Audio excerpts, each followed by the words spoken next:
Kita tidak orisinil. Selama ini kita hidup berdasarkan apa yang diberitahukan pada kita.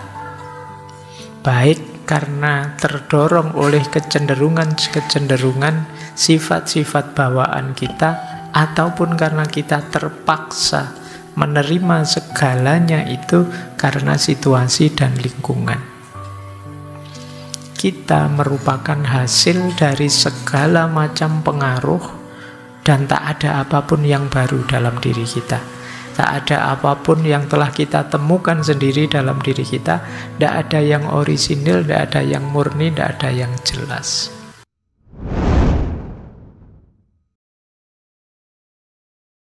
Bismillah, mari kita mulai lagi. Kita lanjut lagi ngaji filsafat kita. Semoga bisa lanjut kita istiqomai tanpa harus target macam-macam. Yang penting kita tahu bahwa ngaji itu baik, itu saja sudah. Karena kadang-kadang target macam-macam itu, kalau targetnya tidak terpenuhi, kita kecewa. Begitu targetnya terpenuhi, kita jadi malas. Saya ngaji filsafat biar pinter ini bisa itu, Pak. Kalau sudah terpenuhi, pinter ini bisa itu, terus males wis. Atau tidak terpenuhi. Oh, saya sudah ngaji ratusan sesi, rasanya kok masih tidak jadi apa-apa, belum dapat apa-apa, Pak. Terus kamu kecewa. Nah, mari kita bebaskan pikiran kita. Ini seperti tema malam hari ini nanti. Kita nikmati saja apa yang kita hadapi. Mari kita yakinkan itu baik, terus kita jalankan.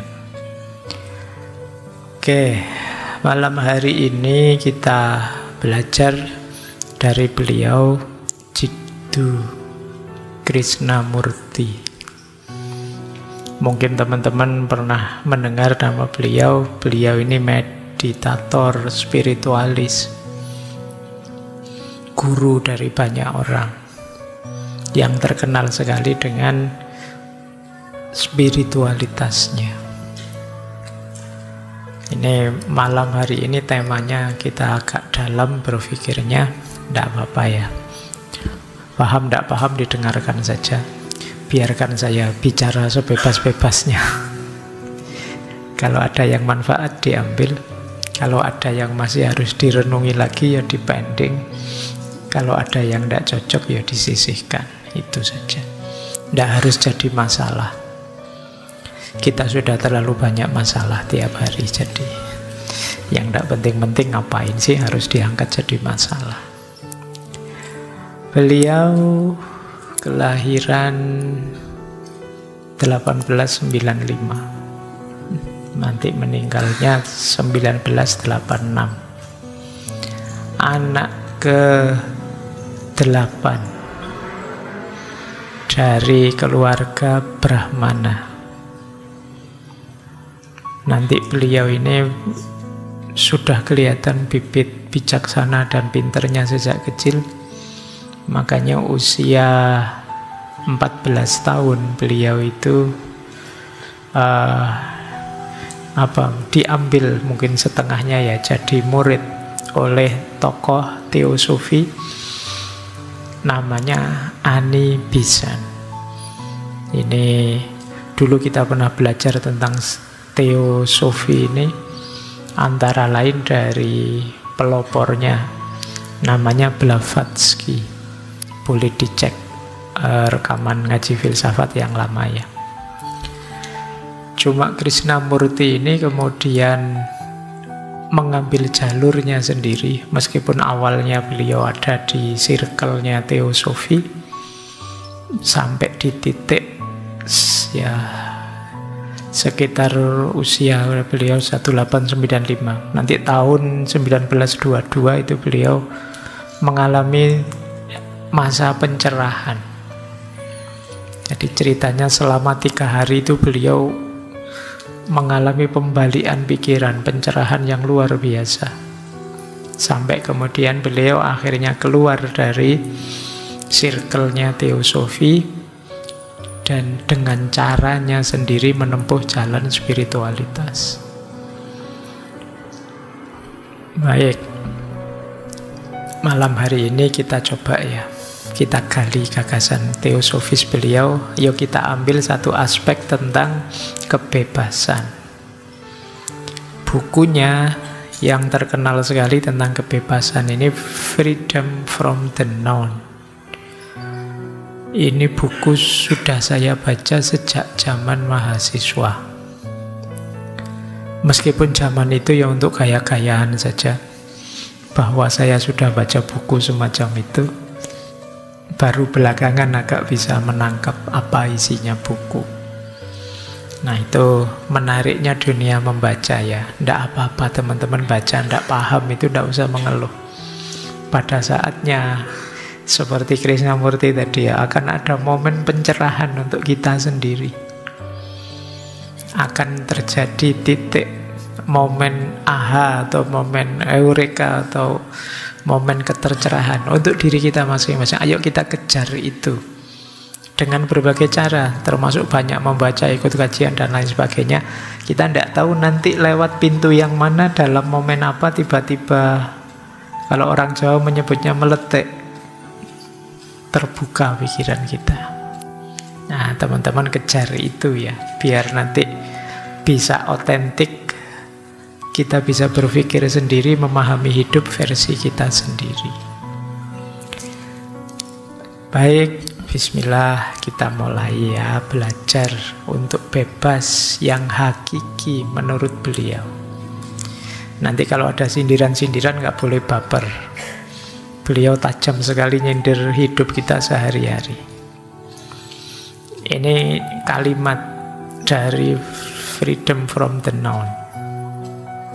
Buku itu sebenarnya kumpulan tulisan. Ada banyak kumpulan tulisan dari beliau, antara lain buku itu.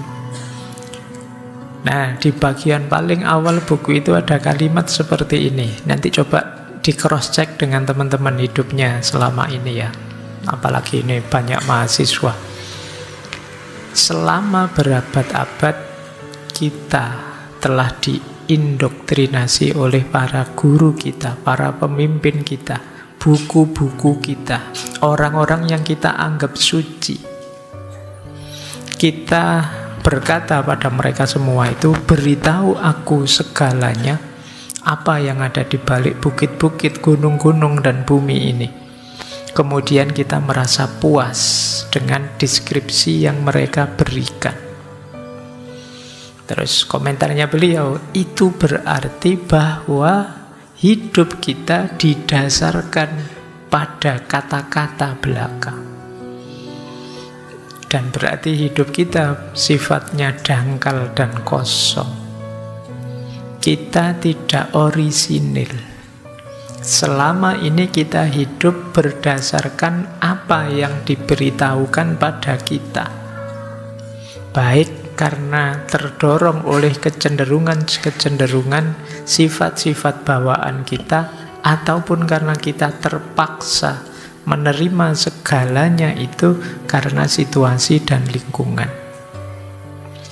Kita merupakan hasil dari segala macam pengaruh, dan tak ada apapun yang baru dalam diri kita. Tak ada apapun yang telah kita temukan sendiri dalam diri kita. Tidak ada yang orisinil, tidak ada yang murni, tidak ada yang jelas. Ini sindiran telak ya untuk kita. Ternyata selama ini kita itu tidak pernah benar-benar hidup, tidak pernah benar-benar memahami hidup ini versi kita. Kita hanya mengikuti kata-kata. Padahal kata-kata itu bukan dunia yang sejati. Itu kan perspektif tafsirnya mereka. Tapi kita ikut mereka. Ya mungkin bagi mereka itu otentik. Kalau bagi kita yang hanya follower, ya kita tidak menikmati, tidak memahami dunia kita sendiri. Isi kepala kita penuh dengan pikirannya orang lain. Jangan-jangan ada pikiran saya juga di kepalamu. Terus buat apa? Kata Krishnamurti. Inilah nanti yang membelenggu kita. Jadi kita bukan pejuang kebenaran untuk hidup kita sendiri. Padahal kata beliau, deskripsi itu tidak sama dengan yang dideskripsikan. Aku bisa mendeskripsikan gunung, tetapi deskripsi bukanlah gunung itu sendiri. Dan jika engkau terjebak dalam deskripsi seperti kebanyakan orang, maka engkau sebenarnya tidak akan pernah melihat gunung itu sendiri.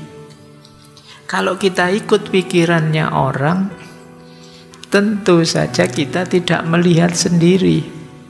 Padahal setiap orang itu kan memahami sesuai cara pandangnya, sudut pandangnya, dan titik pandangnya masing-masing.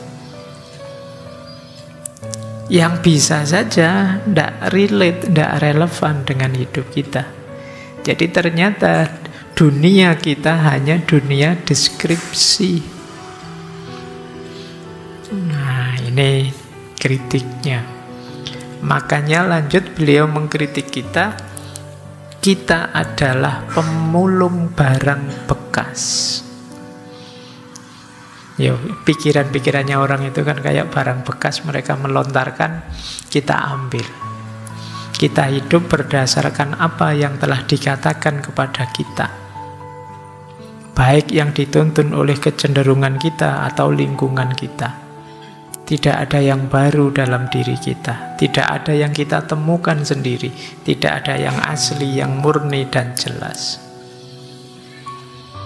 Itu masih mending kalau kita paham pikirannya. Kadang-kadang kita mulung tidak paham, yang penting share. Nah, hari ini kan peradaban share itu kan, kita tidak ngerti benar yang kita share itu apa, tapi rasanya kok keren saja, rasanya kok hebat saja. Terus wow, hari ini peradaban kita kan rame sekali. Cirinya era digital itu noisy, rame, tapi dangkal. Jadi karena tidak banyak orang berpikir, tinggal transfer pengetahuan dari sini ke sana. Apalagi kalian sekarang dibantu habis-habisan oleh teknologi. HP-mu sangat paham, chat GPT-mu sangat dalam, tapi kamu tambah dangkal. Kamu tinggal ngutip saja. Mahasiswa yang harusnya menganalisis persoalan sekarang sekedar mentransfer pengetahuan. Ini masalah besar bagi Krishnamurti. Kita tiap hari yang teriak-teriak, saya merindukan kebebasan, tapi ternyata kita membelenggu diri kita sendiri dengan gagasannya orang lain, pikirannya orang lain, perspektifnya orang lain. Nanti mungkin ada yang tanya, loh Pak, kan belajar itu begitu, seperti malam hari ini kan kita belajar tentang Krishnamurti, kemarin belajar itu kan tentang orang lain. Iya, tapi kalau kalian tidak menghidupkan versimu sendiri, ya sama saja kamu pemungut barang bekas tadi. Pikiran orang lain itu boleh kalian telaah, kalian pahami, kalian dalami sebagai bahan pertimbangan, sebagai rujukan. Hidupkan pikiran itu versimu. Jadi jangan terjebak di pikiran-pikiran tertentu, kelompok tertentu, aliran tertentu. Itu dikritik oleh Krishnamurti. Itulah yang memenjara kita. Ternyata nanti pada akhirnya yang membuat kita tidak bebas itu diri kita sendiri. Kelakuan kita tentang kita sendiri, pada diri kita. Ternyata yang memenjara ya kita sendiri. Nah, ini yang dikritik oleh Krishnamurti. Di situ nanti titik pangkal dari freedom from the known. Gimana caranya kita bebas dari the known yang kita ketahui selama ini. Bayangkan ya, hidup kita itu kan tergantung pikiran. Sering saya bilang, harapanmu, ketakutan-ketakutanmu, kegelisahanmu, itu kan kuncinya karena pikiran. Pak, besok masa depan saya gimana ya Pak? Situasi hari ini kok kacau begini ya Pak? Itu kan pikiran-pikiranmu. Dan ternyata pikiran itu ternyata bukan kamu. Kamu hanya mengikuti orang lain. Kenapa sekarang kamu gelisah? Katanya orang-orang sebentar lagi ada gempa Pak. Katanya rame sekali sekarang, mungkin bulan ini Agustus katanya ada kiamat Pak. Katanya itu kan kamu dapat dari mana-mana, dari luar, dan kamu gelisah. Terus kamu menghadapi dunia dengan kegelisahanmu, padahal segala deskripsi dan informasi tadi miliknya orang lain yang kamu ambil. Tanpa kamu relatekan, tanpa kamu kontekstualkan dengan hidupmu sendiri. Inilah problem besarnya kebebasan justru. Kalau versinya beliau. Jadi bukan bebas dijajah siapa oleh siapa, wong kita sendiri yang menjajah diri kita sendiri. Kita lanjutkan ya. Nah, maka Krishnamurti punya pemaknaan yang khas tentang kebebasan. Selama ini kan kita memaknai itu bebas itu berarti kita bebas milih. Bebas itu ada banyak pilihan, kemudian suka-suka kita mau mengambil yang mana, kan begitu kita memaknai kebebasan.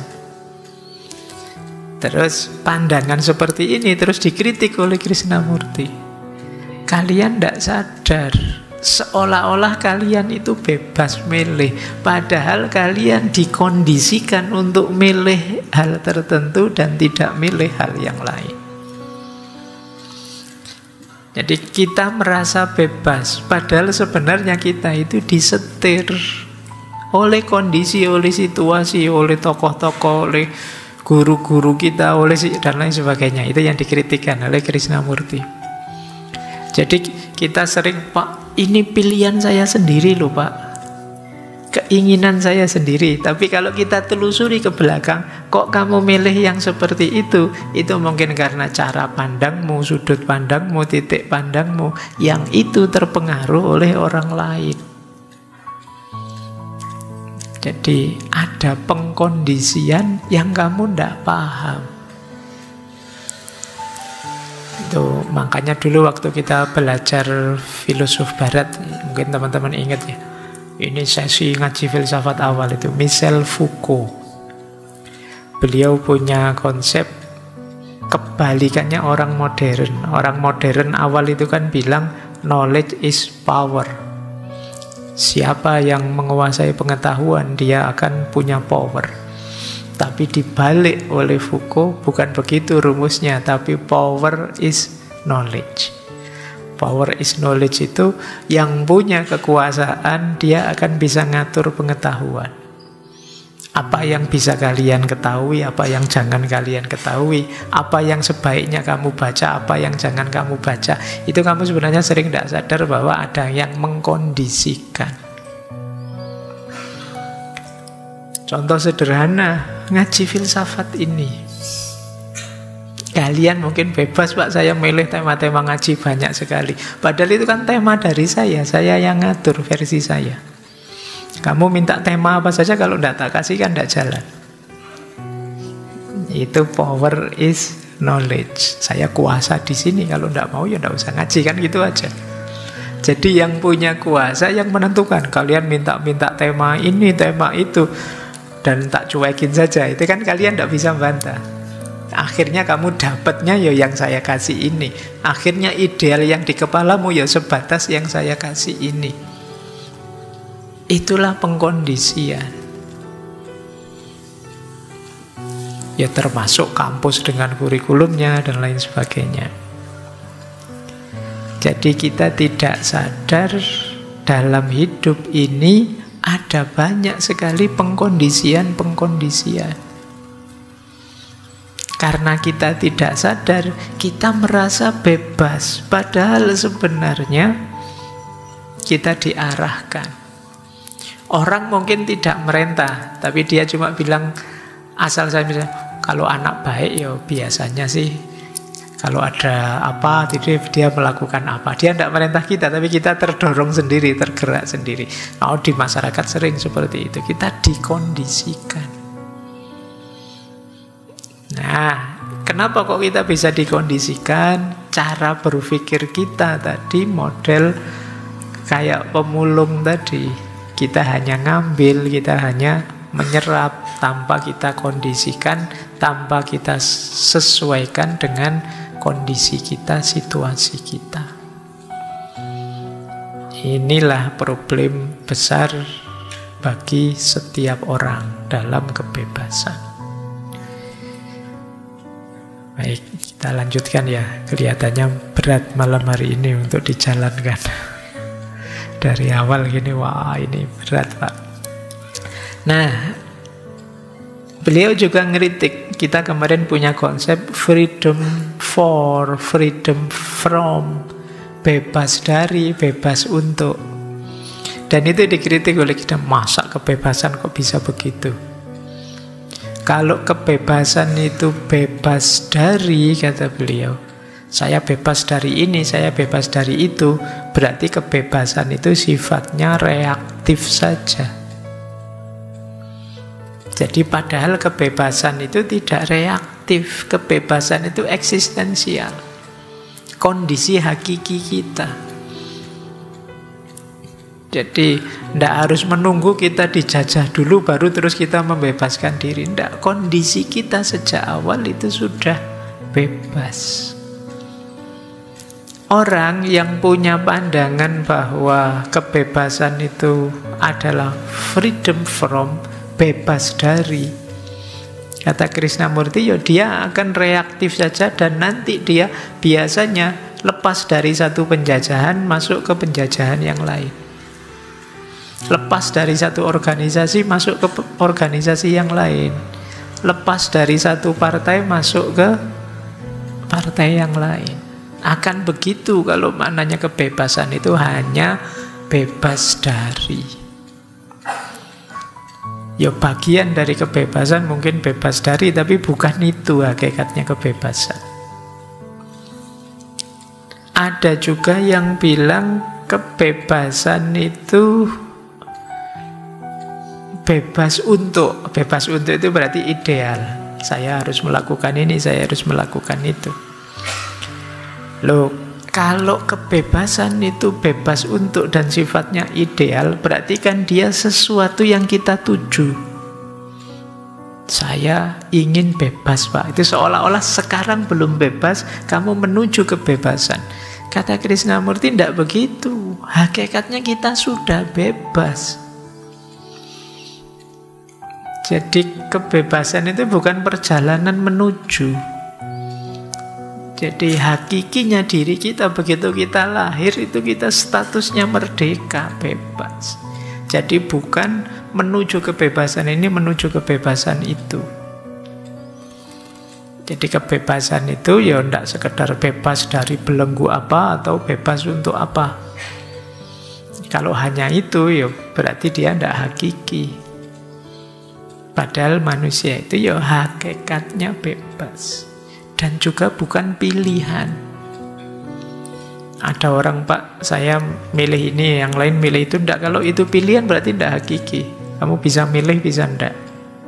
Kebebasan itu hakiki. Yakinlah bahwa kalian itu hakikatnya bebas. Kok terbelenggu, Pak? Kamu sendiri yang membelenggu atau circlemu yang membelenggumu.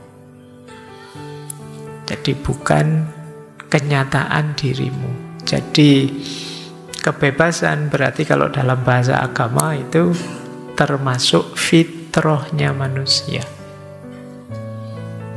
Maka kalau ada fenomena pembelengguan jenis apapun itu berarti nabrak fitrah. Makanya nanti ada beberapa filosof muslim kontemporer yang punya konsep bahwa agama itu cirinya pembebasan.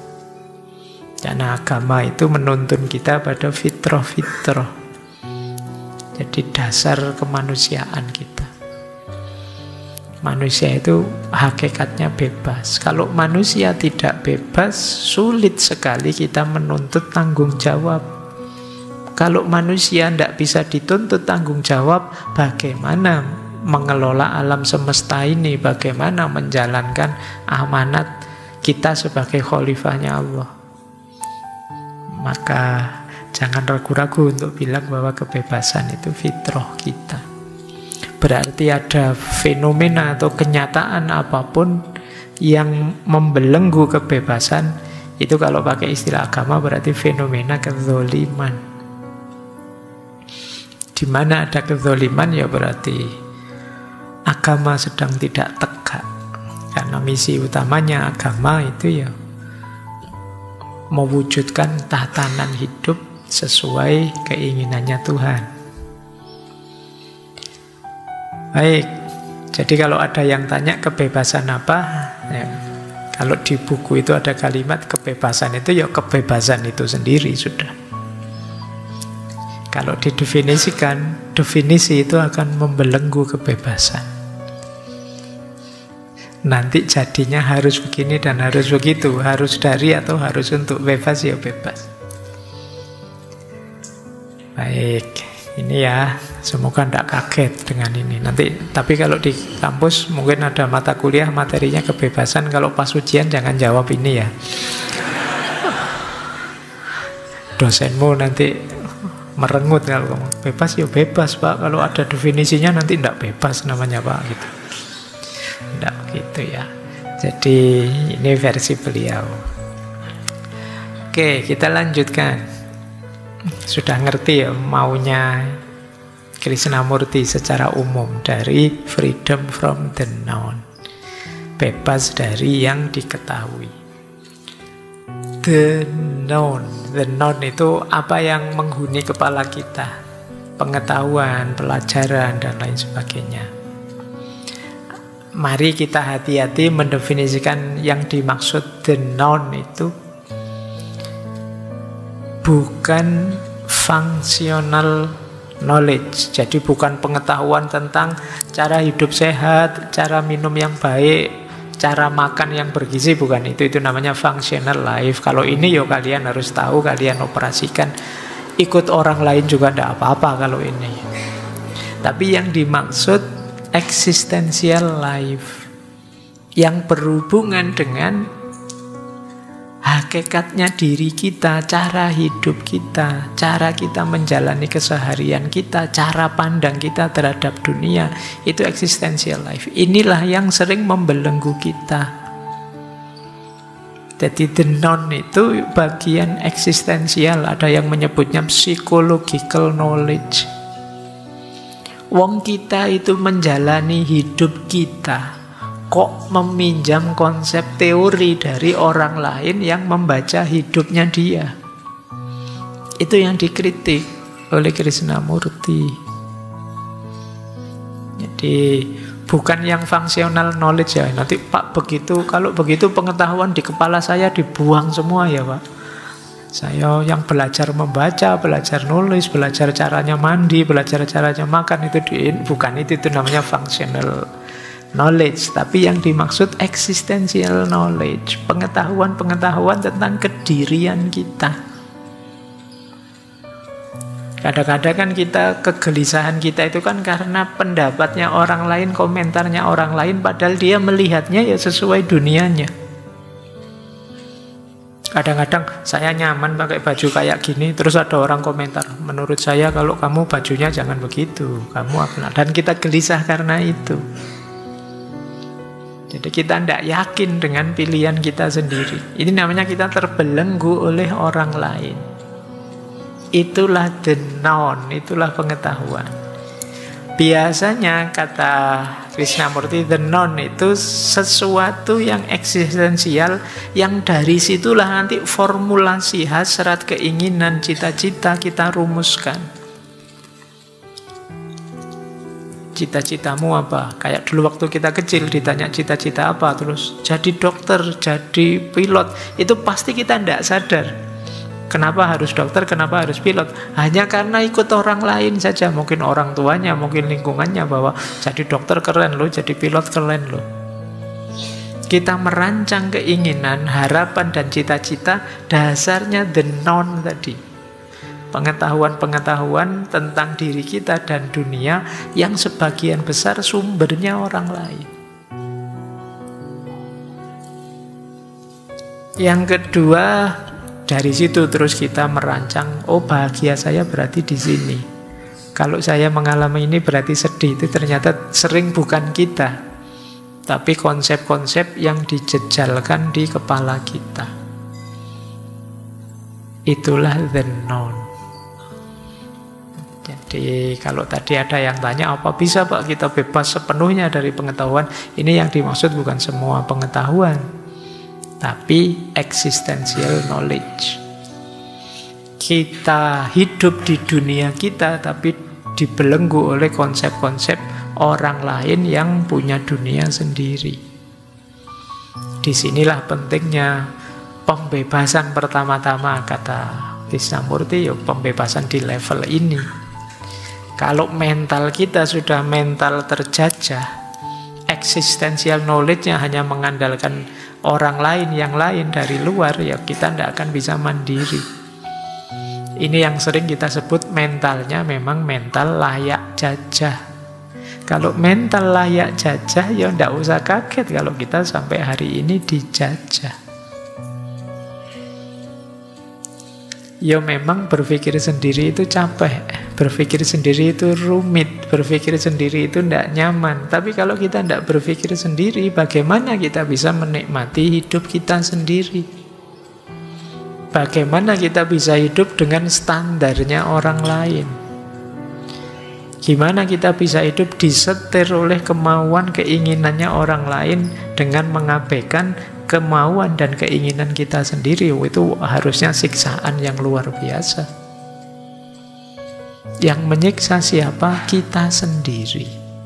Kita mengizinkan perspektif, gagasan, cara pandang orang lain masuk dan mengendalikan kita.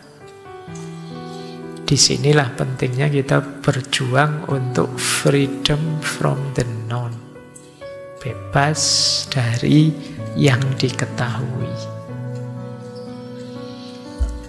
Lanjut. Kalau mau dirinci, belenggu dari the known tadi yang merajalela di kepala kita itu jenisnya 3. Yang pertama jenis mental, yang kedua belenggu ego dan identitas, yang ketiga belenggu sosial dan budaya.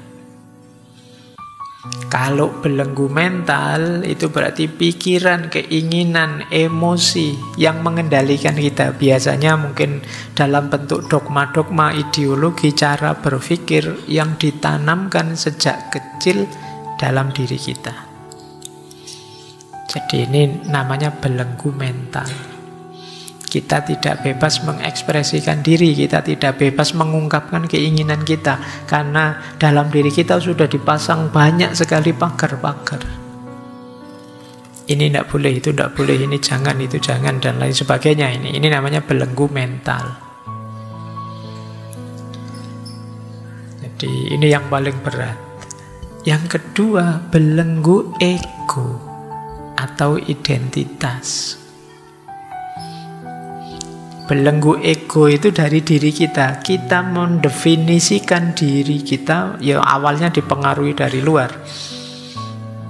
Mendefinisikan identitas kita, dan kita mewajibkan diri harus seperti itu terus. Ini seperti fixed mindset minggu lalu. Jadi, wah, teman-teman kok menyebut saya Gus ya, berarti saya ini dipandang ahli agama. Terus kamu, wah, gayamu kayak orang pinter agama beneran. Terus apa-apa. Ini kerjaannya ego. Begitu dipuji, kamu kok pinter ya sekarang itu. Muncul sekarang ego, identifikasimu terhadap diri, berarti saya itu termasuk bagian orang pinter. Gayamu besok kayak intelektual sudah, kalau ngomong sudah ndaki-ndaki dan lain sebagainya. Itu belenggu ego. Jadi coba kamu tanya ya, aku menurut diriku itu bagaimana? Coba kamu, dan definisi itulah nanti yang kamu pegangi untuk gayamu ngomong, gayamu berperilaku. Seolah-olah kamu harus begitu. Begitu kamu dipuji, wah keren sekali kamu, anak gaul memang. Sampai besok-besok kamu memaksa dirimu untuk bergaya kayak anak gaul. Ini belenggu ego. Wah, Pak Faiz itu filsafatnya dalam. Terus saya kalau ngomong harus tak filsafat-filsafatkan. Padahal harusnya ngomong santai aja difilsafati. Pak Faiz, saya minta izin. Kenapa kok kamu pakai saya, bukan aku? Apa bedanya aku dan saya? Wah, itu kurang kerjaan. Tapi itu kerjaannya ego. Ketika kita sudah mengidentifikasi diri kita sebagai A, B, atau C, maka identifikasi itu kemudian membelenggu kita. Kadang-kadang kita lupa ruang, lupa waktu, harus begitu terus. Nah, kamu sudah bilang, oh, mahasiswa itu ya harusnya kritis. Oh, nanti kemana-mana kamu kritis nih. Wah, nanti di warung-warung juga kamu kritis. Wah, ini posisi kursinya harusnya tidak begini. Terus nah, itu ego sudah yang memenjara seperti itu.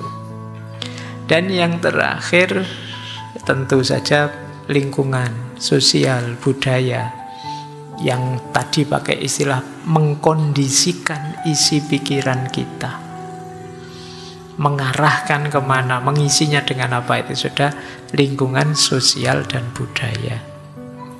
3 hal inilah nanti yang kita harus berjuang membebaskan diri darinya. Diingat-ingat, membebaskan diri bukan berarti membuang ya, tapi jangan sampai membelenggu kita sedemikian rupa sehingga kitanya sendiri hilang, kita tidak otentik lagi. Boleh saja kok setelah kalian renungi, oh memang benar Pak, masyarakat saya yang dilakukan ini. Tapi kan sekarang kamu, keputusanmu sendiri, hasil renunganmu sendiri setelah kamu refleksi sendiri. Tidak karena terikat, tidak karena terkondisikan, tidak karena terpaksa. Jadi yang namanya belenggu itu kan ya ketika kamu dipaksa untuk itu. Tapi kalau kamu sendiri yang menerima, oh ya menurut saya yang ini memang pas Pak. Nah kalau itu kan hasil refleksimu, tidak apa-apa. Meskipun sama kemudian akhirnya. Tapi sekarang kamu secara mandiri memutuskan untuk dirimu. Tidak sekedar follower, tidak sekedar ikut. Tapi kamu memutuskan. Nah, inilah 3 belenggu the known.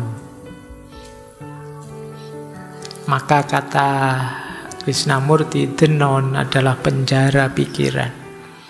Dan hanya dengan pembebasan darinya, pikiran dapat benar-benar hidup.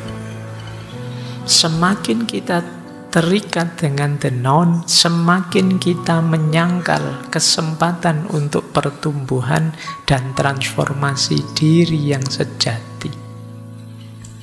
Semakin kuat posisinya the known, semakin kita tidak berkembang. Jadi boleh ya teman-teman, yang kemarin-kemarin kan banyak yang mengeluh, Pak, saya kok tidak berkembang-berkembang ya, saya kok stuck begini-begini saja ya. Jangan-jangan beban the known di kepalamu sangat berat, sehingga kamu tidak berani ini, tidak berani itu, tidak bisa melakukan ini, tidak bisa melakukan itu. Yang pada akhirnya ya kamu tidak berkembang sudah. Kamu yang dulu ya masih belum berubah sampai sekarang. Masih begitu saja, kamu stuck, kamu mandek. Kenapa? Beban dari the known tadi. Kamu tidak bisa transformasi diri. Baik, itu ya. Jadi paling tidak sampai di titik ini kita sadar ada problem besar yang akarnya diri kita sendiri, yang kita harus membebaskan diri darinya. Jadi kemarin-kemarin tema kemerdekaan, kebebasan kan bebas dari yang lain yang ingin membelenggu kita. Malam ini kita ingin membebaskan diri dari diri kita sendiri, yang sering malah membelenggu kita.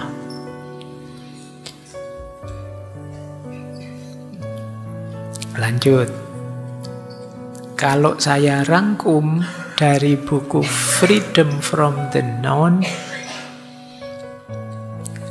Caranya untuk bebas bagaimana secara umum, ini secara umum dulu ya, nanti kita lanjutkan detailnya. Kita harus melakukan 6 hal. Yang pertama, ini di semua tokoh pasti ada yang ini, self-awareness, kesadaran diri, pengenalan diri. Kamu harus tahu siapa dirimu, apa tipemu, orang yang bagaimana kamu, sehingga kamu tidak asal memasukkan segala pengetahuan dalam dirimu. Pengenalan diri ini mutlak, jadi kunci. Makanya teman-teman jangan eman-eman waktu untuk mengenali diri kita. Mengenali diri kita itu proses yang terus-menerus, tidak ada akhirnya, karena kita juga dinamis. Dulu saya bagaimana, sekarang saya bagaimana, harus dikenali terus-menerus. Dulu sebelum punya pacar bagaimana, sekarang setelah diputus bagaimana, pasti berubah. Dulu masih SMA bagaimana, sekarang sudah kuliah bagaimana, pasti berubah.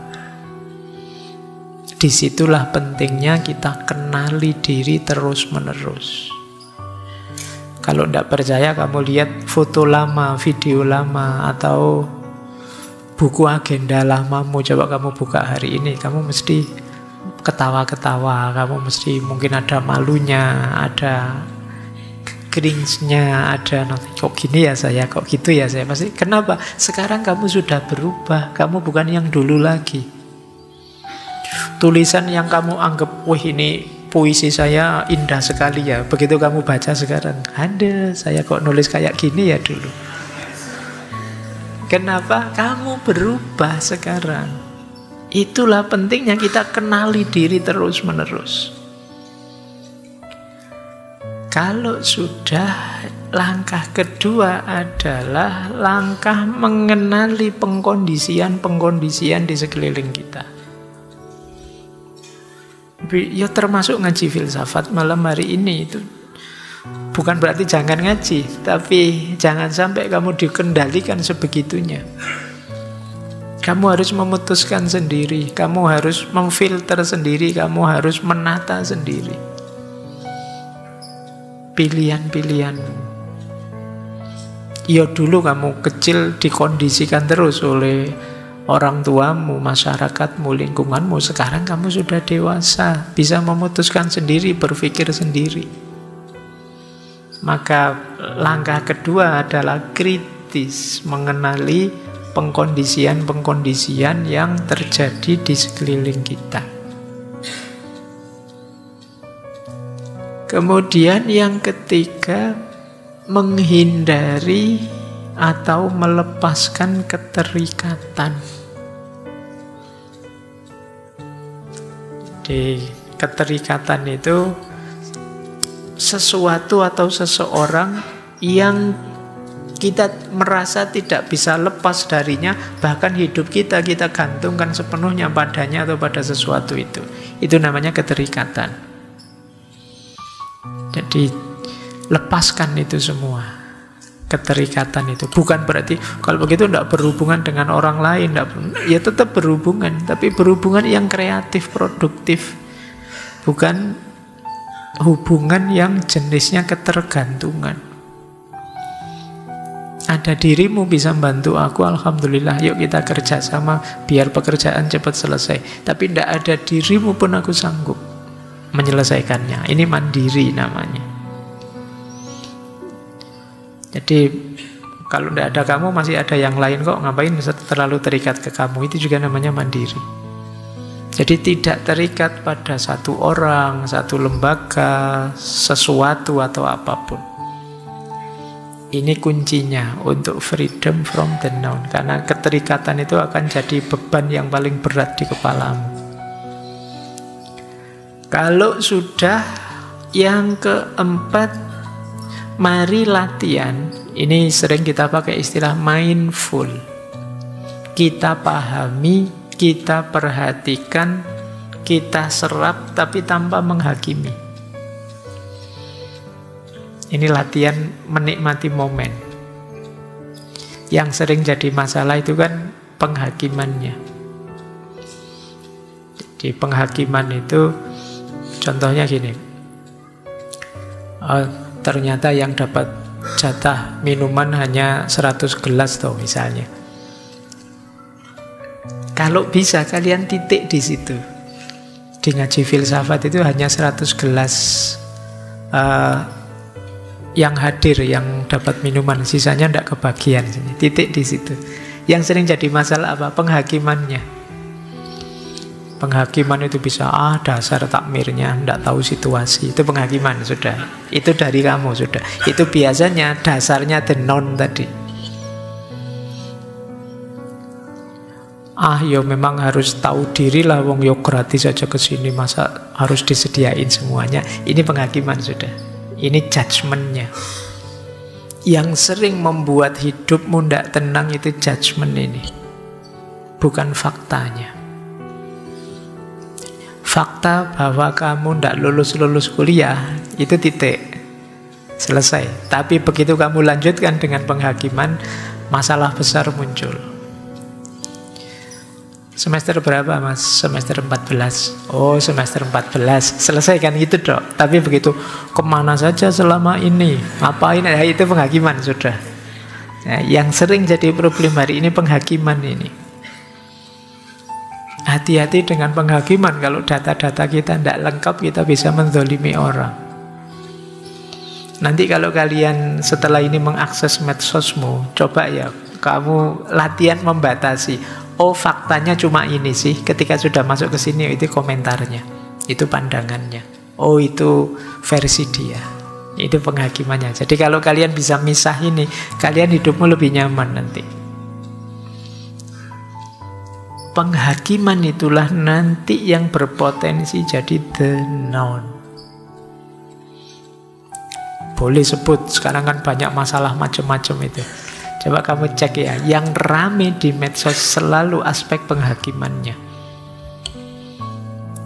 bukan deskripsi faktanya. Yang membuat kemudian tadi kita sebut noisy, tidak tenang. Nah, latihan untuk freedom from the noun itu membatasi sampai level pemahaman, kemudian nanti dulu kalau mau penghakiman. Jadi ini yang keempat. Biar apa? Tidak terlalu memberati kepala kita. Lewat penghakiman inilah kita rentan disetir, dikendalikan. Karena di situ nanti pasti ada setuju dan tidak setuju, ada pro dan kontra. Di situ kita mulai diarahkan. Yang kelima,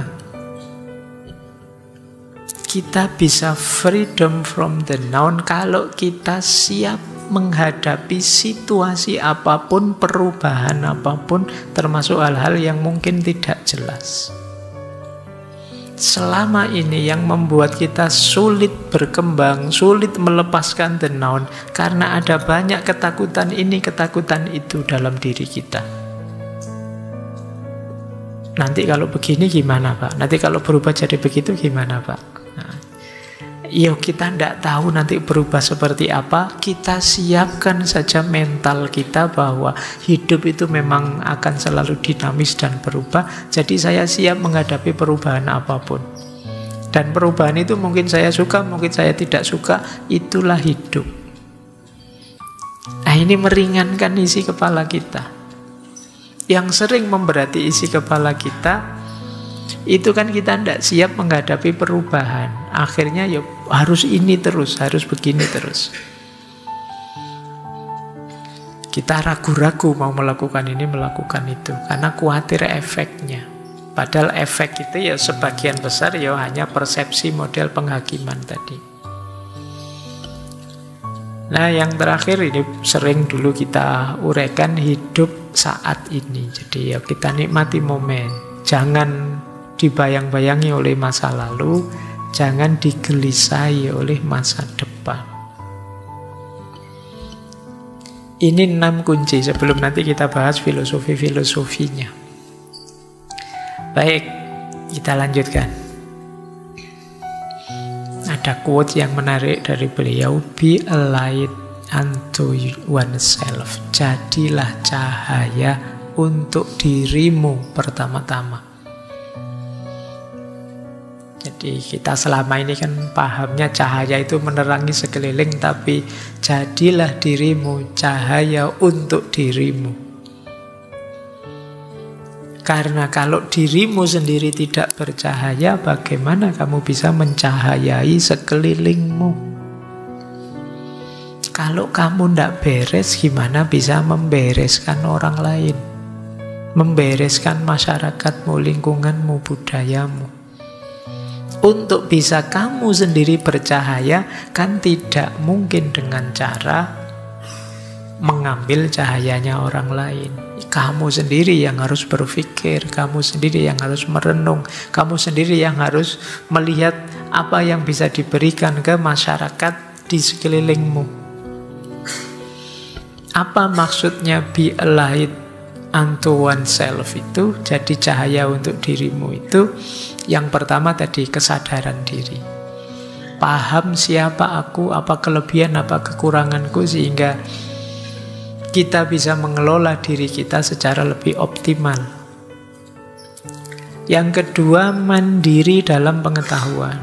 Iya, kita membaca sana-sini, kita belajar tokoh ini, tokoh itu, tapi pada akhirnya kita sendiri yang memutuskan versi inilah yang saya anggap paling kuat, paling relevan, paling cocok, paling benar.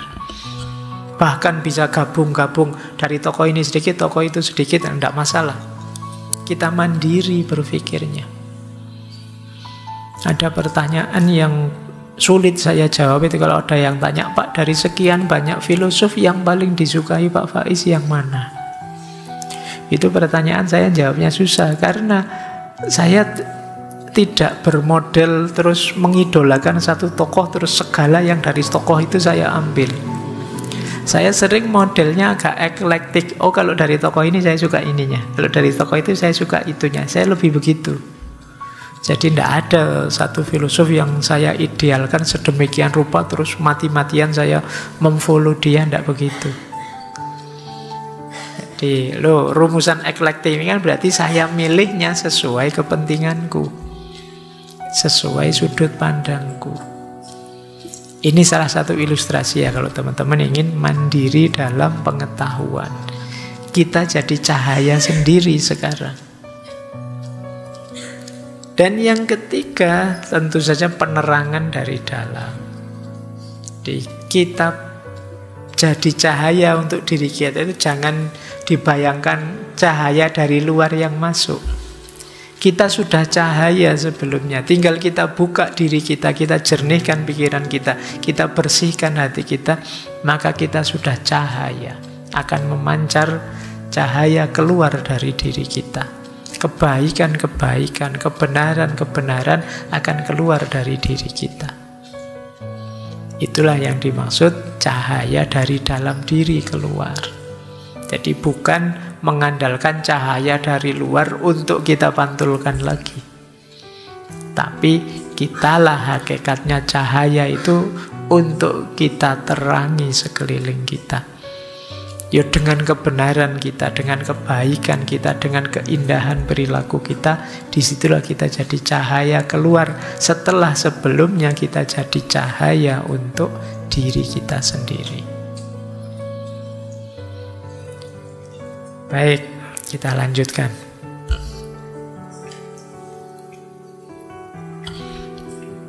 Nah, setelah tadi diceramai oleh Krishnamurti tentang bagaimana kita jangan terbelenggu, bagaimana kita harus mandiri jadi cahaya untuk diri kita, di buku itu ada uraian begini, orang itu kadang-kadang punya dalih untuk tidak melakukannya. Yang paling banyak dalih itu yang pertama, aku tidak mau berubah. Orang yang tidak mau berubah ini biasanya orang yang terjamin hidupnya enak dengan situasi sekarang. Orang yang menemukan pleasure dengan situasi sekarang. Sudah mas sampean itu terbelenggu loh, sampean itu dijajah loh, ndak apa-apa enak kok. Ya kalau sudah kayak gini, ya dia akan mau berubah sudah. Saya nyaman kok Pak dengan yang seperti ini. Ya sudah. Jadi ini akan jadi hambatan. Cara berpikir bahwa baik-baik saja kok Pak semuanya, padahal tidak baik-baik saja. Nah ini problem pertama. Ada problem kedua. Problem kedua biasanya alasannya sulit. Iya sih Pak, memang harus pembebasan, tapi ya sulit Pak. Tidak gampang melakukan itu. Kata Krishnamurti, kalau ada orang ngomong seperti ini, sebenarnya penghalangnya adalah dirinya sendiri. Dia menghalangi dirinya untuk tercerahkan. Jadi ini alasan kedua. Jadi alasan pertama itu alasan gini saja saya sudah enak kok Pak. Alasan kedua, sulit Pak, ngapain susah-susah. Kita sering begitu. Ada lagi yang nomor 3. Ini mungkin lebih canggih alasannya. Saya tahu Pak itu penting, tapi gimana terus? Tuntun saya dong, arahkan saya dong. Itu di banyak sesi macam-macam pertanyaan yang sering muncul pada saya itu, caranya bagaimana Pak? Kita tidak sadar, kita bertanya caranya bagaimana, itu sebenarnya kita sedang menjebak diri kita untuk dijajah, untuk dikuasai. Level tertinggi hubungan dengan sesama itu cinta. Terus pasti muncul pertanyaan, gimana Pak cara mencintai yang baik ya Pak? Itu cara.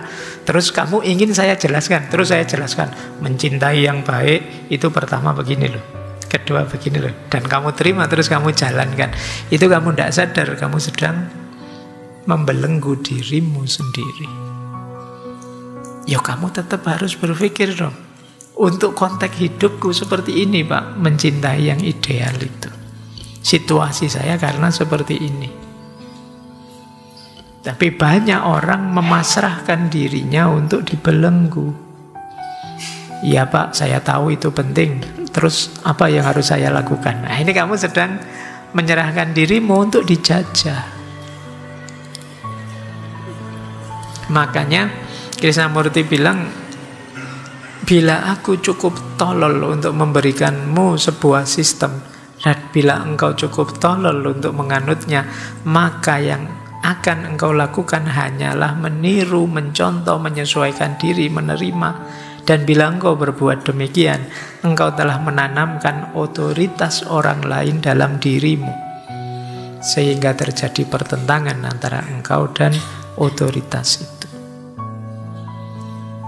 Jadi ini kita selama ini banyak bermain di sini. Ada yang tidak mau berubah karena sudah nyaman. Ada yang alasannya sukar. Ada yang pasif. Pasrah saja, ingin dituntun saja. Menyerahkan dirinya untuk dijajah. Inilah penghalang dari freedom from the now. Diri kita. Wong ini perjuangan memang melawan diri kita. Jangan dikira kenyamanan itu, kalau yang pertama ya, itu adalah simbol baik-baik saja. Karena nyaman tidak nyaman itu kalau manusia ya tergantung dinamika dirinya, kemudian pembiasaan yang dia lakukan. Orang yang biasa nyopet, ya nyopet itu ya nyaman-nyaman saja bagi dia. Orang yang biasa korupsi, dengan korupsi dia nyaman-nyaman saja, toh ya hidupnya enak. Jadi kalau sekedar nyaman, koruptor-koruptor yang belum tertangkap itu sekarang hidupnya nyaman sekali, enak. Dia tidak akan mau berubah. Maka kenyamanan tidak bisa jadi standar bahwa hidup kita sedang baik-baik saja. Baik, kita lanjutkan. Ini yang melanjutkan tadi ya. Kata beliau, seseorang yang berkata, saya ingin berubah, beritahu saya caranya, tampaknya sangat sungguh-sungguh, sangat serius, tapi sebenarnya tidak. Dia menginginkan otoritas yang diharapkannya akan membawa ketertiban dalam dirinya.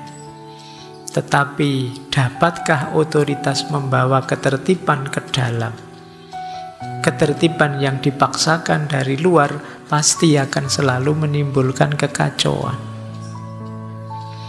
Penyebab utama kekacauan dalam diri kita adalah mencari realitas yang dijanjikan oleh orang lain. Jadi kita mengejar ideal, yang idealnya itu milik orang lain, yang dijanjikan oleh orang lain. Itu yang membuat hidup kita kacau. Kenapa? Tidak selalu ideal di orang lain itu cocok untuk kita. Orang lain ini pekerja keras, tiap hari dia kerja mulai pagi sampai sore, maka dia mengidealkan hidup plus istirahat. Bagi dia enaknya hidup itu ya sekali-sekali ada istirahatnya. Terus kita dengar idealismenya, wah berarti hidup itu harus istirahat ya. Terus kamu ambil ideologi itu, padahal kamu selama ini hanya rebahan saja. Kamu ndak ngapa-ngapain tiap hari, ya kelesetan, lesehan, ndak ngapa-ngapain. Lo kamu ambil ideologi istirahat tadi, tambah kacau hidupmu, gitu loh. Ideal di dia ndak selalu ideal di kita. Dalam hal apapun. Makanya kata beliau, ya perbuatan yang mengacaukan diri kita itu kita menggunakan ideal untuk orang lain, kita pakai untuk hidup kita. Kita tidak mau membaca dulu aku ini sedang apa, dalam posisi apa, untuk situasi apa.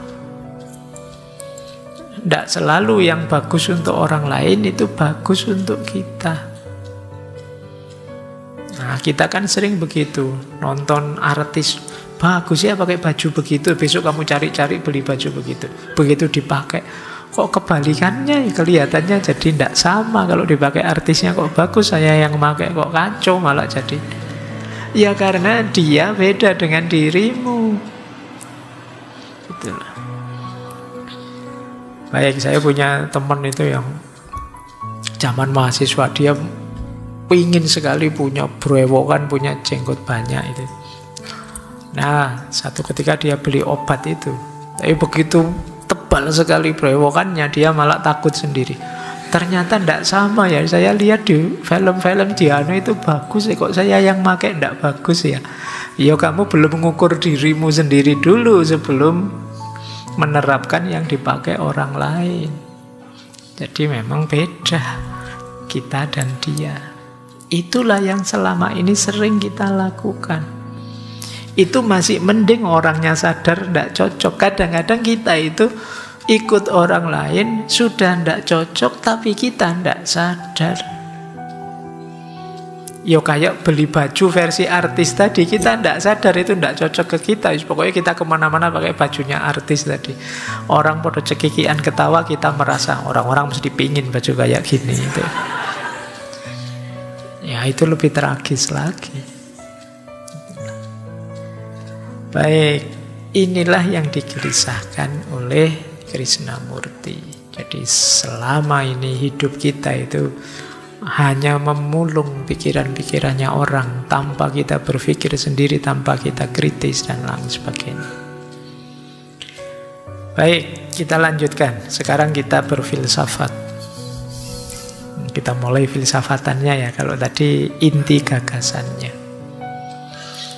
Kita dalami beberapa aspek. Filosofi kebebasan yang pertama. Kebebasan adalah kemanusiaan sekaligus kebenaran. Tadi sudah saya jelaskan sedikit ya, bagaimana hakikat diri kita manusia itu antara lain kebebasan. Tadi sudah saya sebut fitrahnya manusia itu bebas. Itulah mengapa kata Krishnamurti, kebebasan adalah hasrat yang paling membara, mendesak, menggebu-gebu dari setiap manusia. Tidak ada orang yang seneng diatur, seneng dijajah, seneng dikendalikan. Kenapa? Nabrak fitrahnya. Jadi maka kebebasan itu ya kemanusiaan, ya kebenaran. Dimanapun ada fenomena penjajahan, pasti akan segera muncul fenomena perlawanan dan pemberontakan. Kenapa? Ada fitrah yang sedang dilanggar, yaitu kebebasan. Kita ingin segera bebas, karena ternyata dijajah, dizolimi, itu tidak nyambung dengan kemanusiaan, dengan fitrah kita.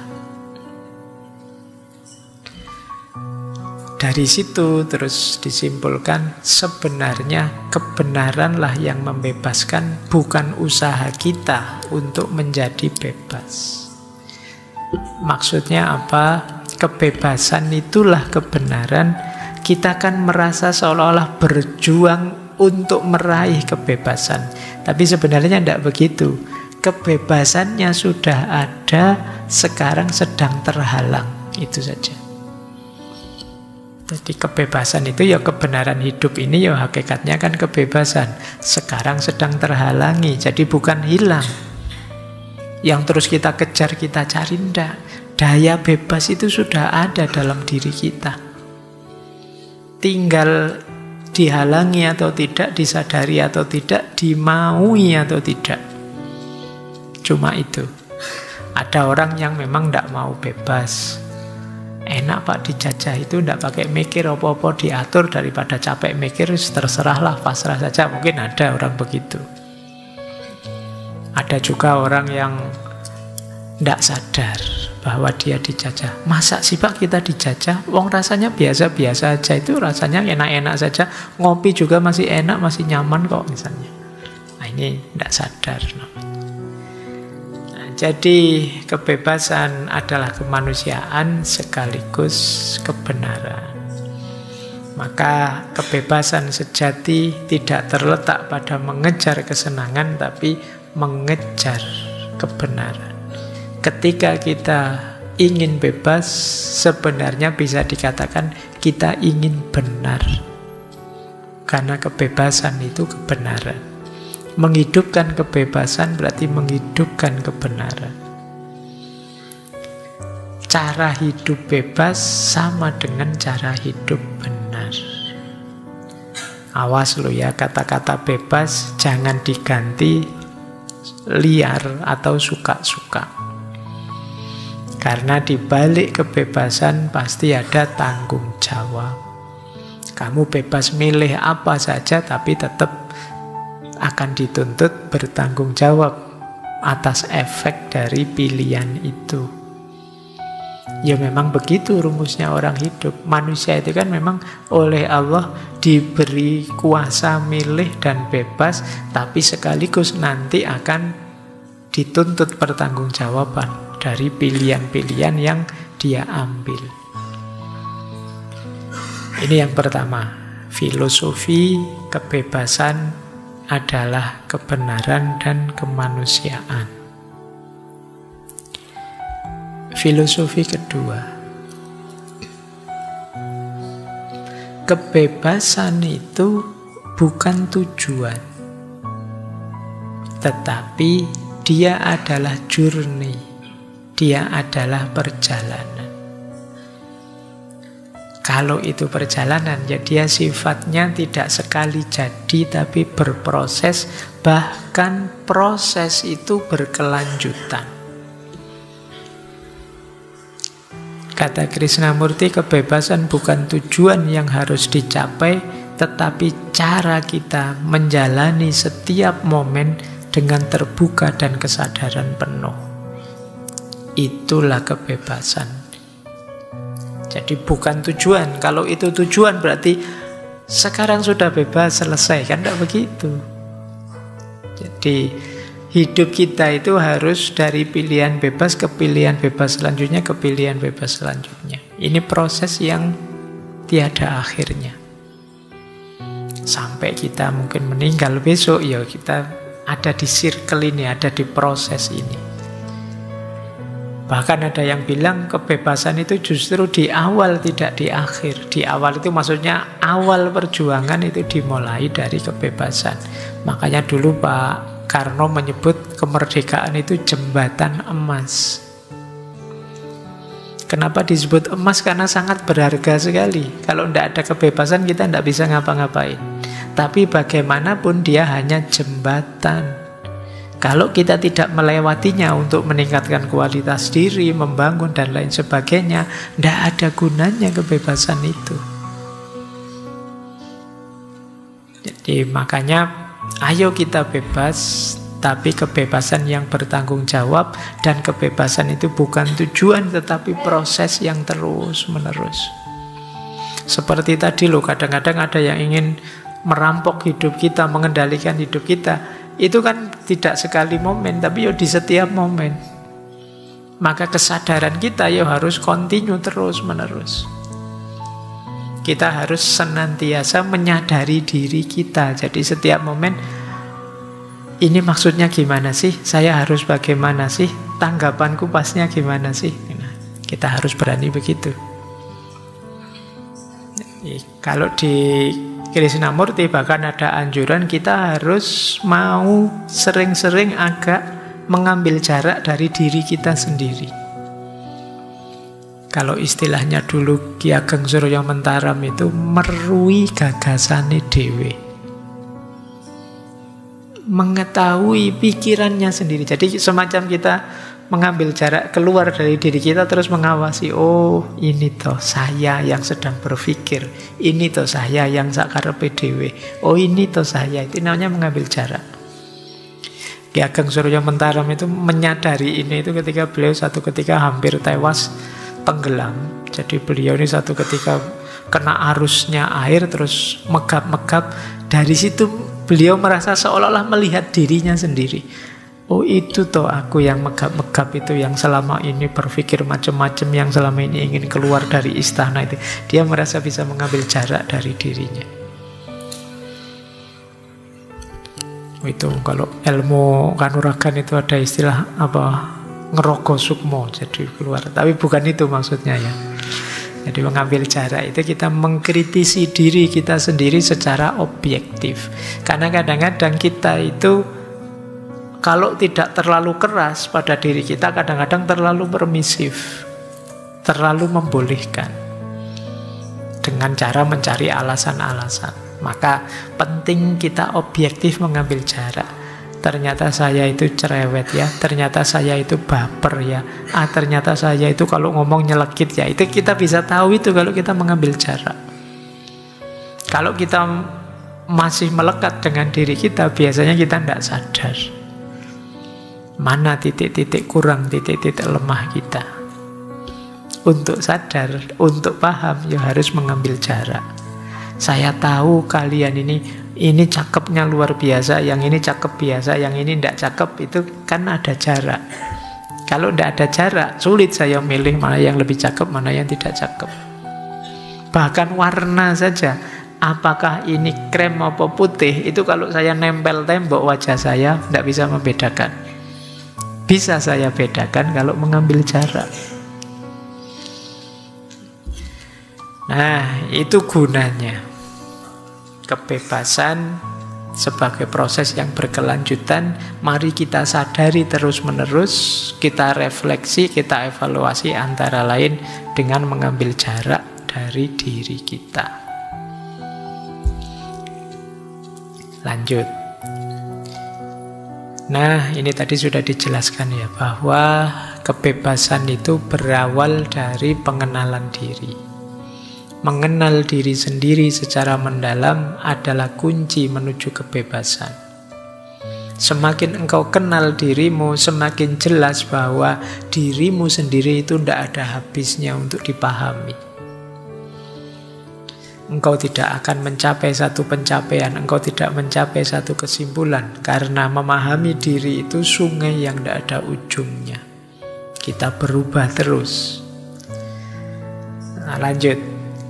Kebebasan bukan tentang mencari kesempurnaan, tetapi tentang menerima ketidaksempurnaan dan kelemahan bawaan manusia. Jadi mengenali diri tadi bukan kok terus dalam konteks mencari kesempurnaan diri, tapi menerima diri kita apa adanya. Banyak di antara kita yang setelah mengenali diri, kemudian hasilnya adalah membenci diri. Dulu kita pernah membahas ini di self-hate, self-hatred, kebencian pada diri kita. Mari kita terima diri kita, plusnya maupun minusnya, kelebihannya maupun kekurangannya. Inilah nanti yang kalau dalam bahasa agama disebut makom ridho. Apapun kondisi kita, mari kita terima. Jadi bagian dari pengenalan diri yang kita terima ya sehubungan dengan kebebasan tadi. Jadi jangan kita menganggap bahwa saya itu banyak lemahnya kok Pak, saya tidak berharga Pak, berarti memang saya itu levelnya inferior, jadi saya ikut sajalah yang pinter-pinter, ikut sajalah yang jago-jago.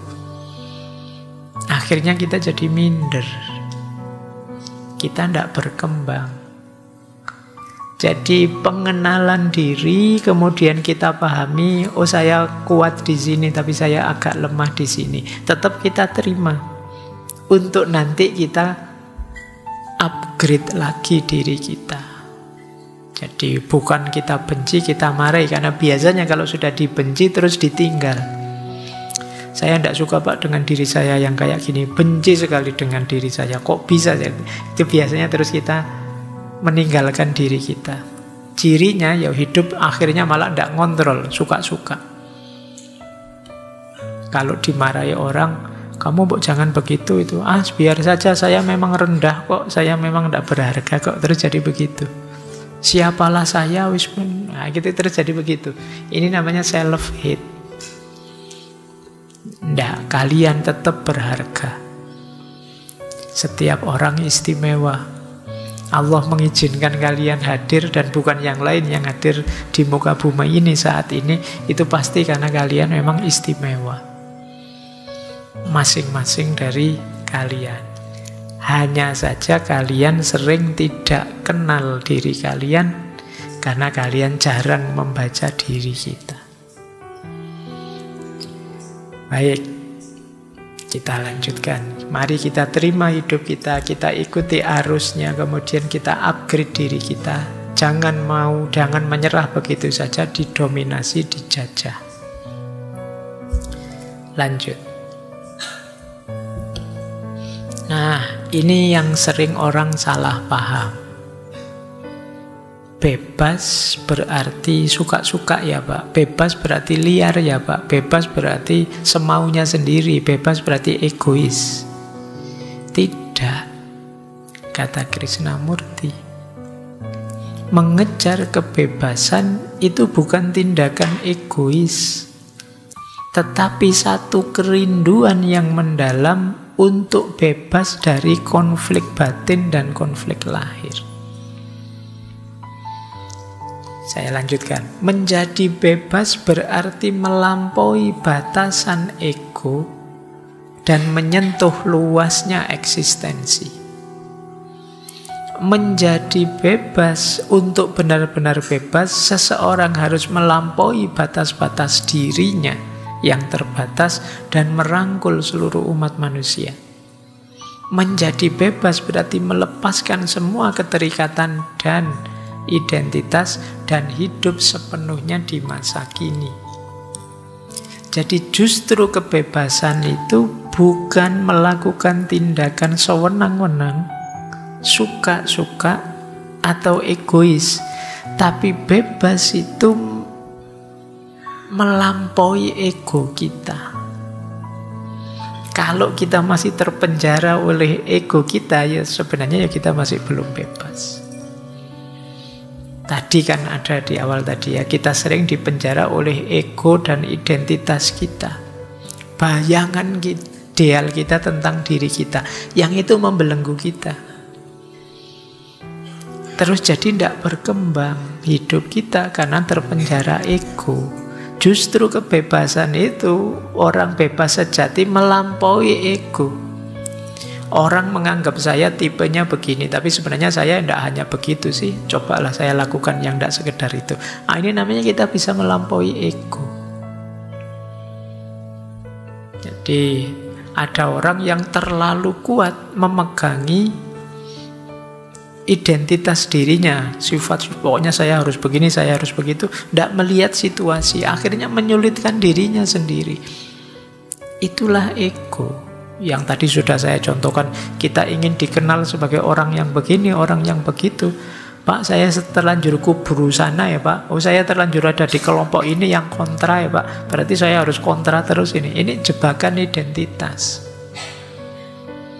Itulah yang disebut ego. Tidak bisa Pak, saya selama ini sudah postingan saya ngeritik terus ya, masa ganti mendukung? Tidak bisa lah, ya tetap harus kritik Pak. Nah, ini yang disebut ego. Melampaui ego itu, iya sih selama ini saya ngeritik, tapi untuk yang ini saya harus mendukung dan memuji ini. Meskipun kapan-kapan kalau ada yang tidak beres tak kritik lagi. Inilah orang yang bisa melampaui egonya. Tapi kalau kalian terjebak, ya seperti tadi, oh saya kan sudah dikenal sebagai kritikus Pak, jadi ada apa saja tak kritisi. Itu kamu menjebak dirimu sendiri. Disitulah ego, dan kebebasan pasti bukan itu. Jadi kalau orang bebas kok sewenang-wenang egois, dia salah paham terhadap makna kebebasan itu. Justru kebebasan itu menuntut kita melampaui ego untuk tidak nyari enaknya sendiri, nyari senangnya sendiri, atau terjebak dalam identitas-identitas. Oke, untuk tidak terjebak, tadi kuncinya ya kalian kenali. Selama ini aku mencitrakan diriku sebagai orang yang gimana sih? Itu akan ketemu egomu apa. Mungkin mencitrakan dirimu sebagai anak soleh, sebagai mahasiswa yang rajin, sebagai orang yang murah senyum. Itu kan jebakan-jebakan itu sudah. Teman saya yang satu itu loh Pak, dia murah senyum. Kebetulan kamu pas dengar, wah orang nganggap aku murah senyum. Nanti kamu keluar senyum terus pokoknya. Karena sudah dijebak oleh identitas tadi. Kemana-mana memaksa dirimu harus senyum terus. Oh, ini banyak kalau diperluas contoh-contohnya ya. Mungkin ada yang fanatik dengan model rambut, ada yang fanatik dengan kostum, ada yang fanatik demi ego tadi. Oke, ini filosofi kedua. Jadi kebebasan tidak sama dengan egoisme. Filosofi kelima. Kalau ini tentang kebebasan sosial. Kalau tadi kan yang individual. Banyak orang salah paham, kata Krishnamurti, kebebasan sosial itu berarti memberontak terhadap tatanan sosial. Padahal bukan itu. Kebebasan sosial bukan pemberontakan, tetapi transformasi diri. Coba kita tengok sebentar ya kalimat-kalimatnya dari beliau. Kebebasan bukan tentang melepaskan diri dari masyarakat, tetapi tentang mengubah masyarakat melalui perubahan yang radikal dalam diri kita sendiri. Kebebasan sejati bukan melari dari hubungan, tetapi cara yang harmonis dan penuh kasih sayang dalam berhubungan dengan orang lain. Kebebasan bukanlah menyesuaikan diri dengan harapan masyarakat, tetapi mengekspresikan keaslian dan keunikan diri kita sendiri. Ini maksudnya begini, jadi satu ketika ada pertanyaan pada Krishnamurti, mana yang lebih berpengaruh terhadap diri kita? Diri kita sendiri ataukah masyarakat? Jawabannya Krishnamurti apa? Loh, emangnya masyarakat itu siapa? Masyarakat itu kan kumpulan dari diri-diri kita semua ini. Itulah masyarakat. Jadi perbaikan sosial itu bukan berarti perbaikan yang di luar diri kita. Pak, kan masyarakat itu selalu kalimatnya sekeliling kita. Iya, tapi kalian bagian dari itu. Jadi kalau ingin memperbaiki masyarakat, membebaskan masyarakat, ya melalui diri kita pertama-tama. Kalau ingin memperbaiki masyarakat, ya kita harus jadi orang baik. Wong kita adalah masyarakat, dan masyarakat adalah kita. Aku dan kalian itu kan masyarakat. Jadi perbaikan masyarakat itu bukan memperbaiki sesuatu yang di luar diri kita. Sebenarnya yang diperbaiki ya diri kita. Nanti kalau aku memperbaiki diri, kamu memperbaiki diri, yang lain memperbaiki diri, ya masyarakat akan baik. Jadi jangan dibayangkan kebebasan sosial itu kita memberontak keluar, menghancurkan masyarakat, bukan itu. Tapi kita melakukan perbaikan demi perbaikan dan mengajak orang lain juga memperbaiki diri. Pada akhirnya akan lahir tatanan masyarakat yang ideal. Disitulah muncul nanti kebebasan sosial.